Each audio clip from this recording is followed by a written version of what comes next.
donasi untuk bencana alam. Ada ceritanya, orang pengen bangun pondok, sumbangan ke sana kemari, pondoknya nggak berdiri ada loh. Ini pengakuan dari orang-orang yang jenuh. Orang kaya mana itu donasi.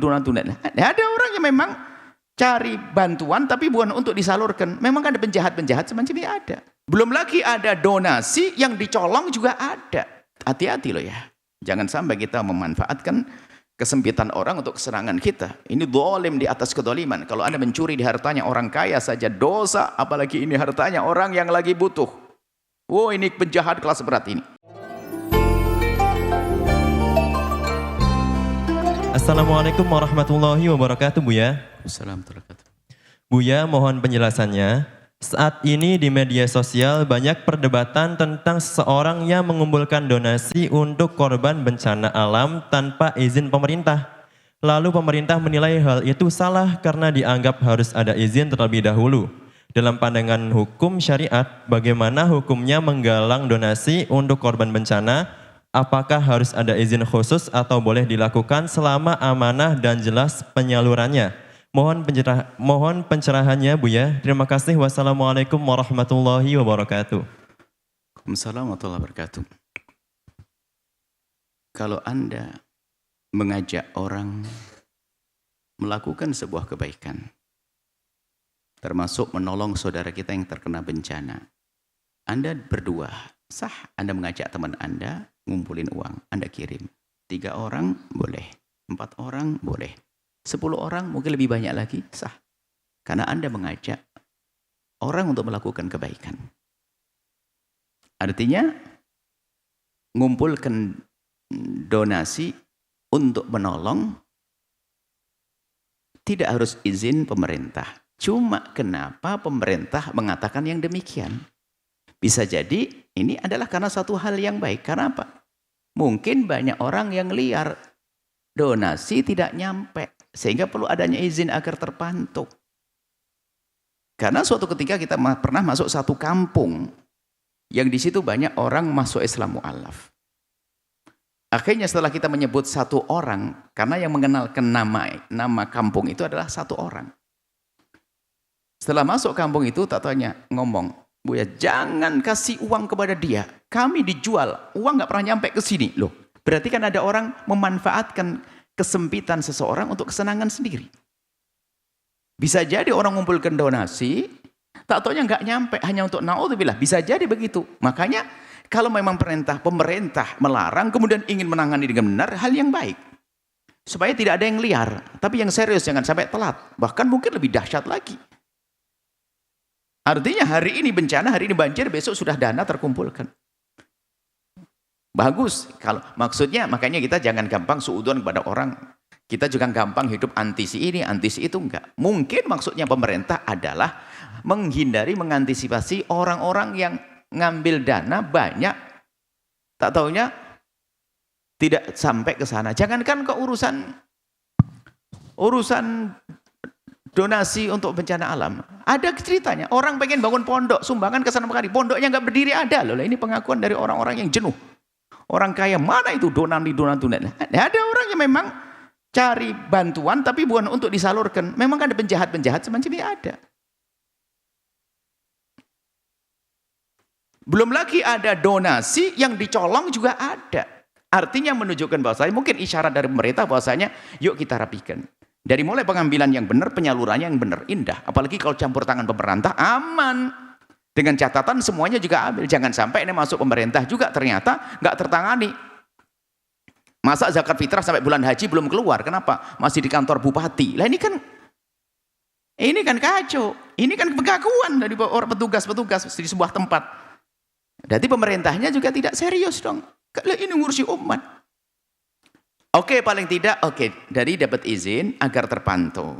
Makanya kami menghimbau hal ini, hati-hati loh ya. Jangan sampai kita memanfaatkan kesempitan orang untuk kesenangan kita. Ini zalim di atas kezaliman. Kalau Anda mencuri di hartanya orang kaya saja dosa, apalagi ini hartanya orang yang lagi butuh. Wow, ini penjahat kelas berat ini. Jadi apapun nggak benar. Jadi ustadz itu bakal ngambil di pondok orang begitu. Jadi tukang becak suka bohong, tukang sayur nipu. Jadi pejabat yang culas, sama itu karena karakternya terjahat. Nggak hidup hatinya.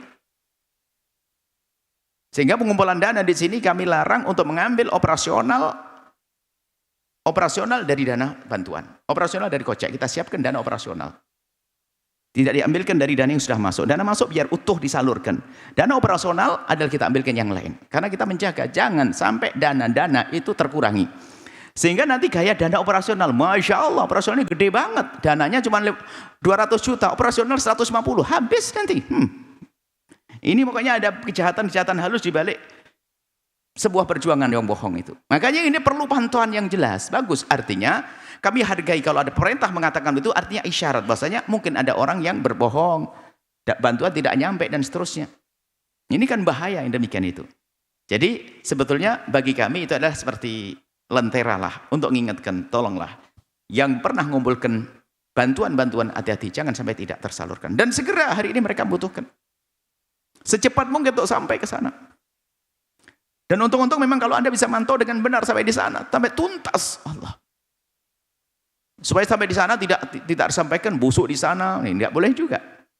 Jadi mungkin isyarat dari pemerintah itu adalah yuk ditangani yang rapi, yang benar. Jangan gampang deh anti pemerintah, seuntun dengan perintah dan sebagainya. Sebab memang ada orang yang berbohong dalam ini. Nggak nyampe-nyampe. Donasi, di sliveran ada orang bantuan, nggak nyampe. Nah kalau liar siapa yang mantau? Nggak ada. Kecuali donasi yang jelas itu kan dilihat. Penyalurannya kapan, yang masuk berapa. Misalnya ada lembaga-lembaga yang membuat donasi itu bisa dicek. Kalau didatangkan ahlinya apa? Untuk melihat akan ketahuan. Masuknya berapa, dikeluarkan berapa. Masuk belakang ketahuan. Tapi yang liar begitu gimana? Jadi kami anggap itu positif deh. Untuk rambu-rambu jangan sampai ada orang bohong dalam hal yang sedemikian ini. Cuman kalau pemerintah sudah mengusulkan begitu, harus ditangani dengan serius deh. Karena ini bencana selalu hari ini ada kelaparan, nggak punya baju, ada perlu makan. Allah, Masya Allah. Kita enak di sini, makan enak, Masya Allah. Keluar dari ini lihat sudah ngantri itu warung-warung tinggal beli. Jadi intinya kalau kita memahami satu tujuan di balik itu semuanya. Satu, ada dua hal. Kalau ada polemik begitu tuh. Satu hal adalah bantuan harus segera. Yang kedua, hindari kecurangan. Makanya apa? Sampai muncul polemik semacam itu. Maka jadilah Anda, kalau Anda mengumpulkan donasi yang benar. Jangan sampai ada yang culas. Yang serius, segera sampaikan. Itu saja intinya. Ya kalau bicara tentang kopi, ya boleh Anda ngumpulin berdua saja, Anda sumbangkan boleh kok. Tapi ya nggak boleh Anda bohong loh ya. Apalagi mohon maaf, memperbesar dana operasional. Sak ponakannya suruh kerja di situ semuanya. Wah. Rupanya cari pekerjaan baru dia. Ini problem ini. Yang nyampe aja 10%, 50%. Lainnya dimakan oleh pengurusnya ini. Ya gitu kan jahat ini, halus. Anda tidak usah ada jaga pengurus-pengurus kalau begitu kan gitu, mohon maaf. Ini mereka perlu bantuan. Kalau perlu adalah dalam urusan ini, operasional tidak boleh diambilkan dari dana itu. Supaya lebih aman. Biarpun kalau tidak salah diizinkan memang mengambil berapa persen. 20-50%. Tapi anak ini yang di sini kita tidak boleh mengambil dari operasional dana itu. Operasional. Biaya ini nggak ada. Diambilkan dari dana yang lain. Semoga Allah menjaga semuanya. Jujur. Kerinduan untuk menolong saudaranya. Tidak culas, tidak bohong. Dan semoga usulan pemerintah itu ditanggapi sebagai sesuatu yang positif. Bahwasanya kita semua harus jujur, tidak boleh culas dan curang. Wallahu a'lam bishawab. Sahabat Al-Bahjah TV, setelah menyaksikan video ini, jangan lupa bersolawat kepada baginda Nabi Muhammad. Shollu ala Nabi Muhammad. Allahumma sholli alaihi wa ala alihi wa sahbihi.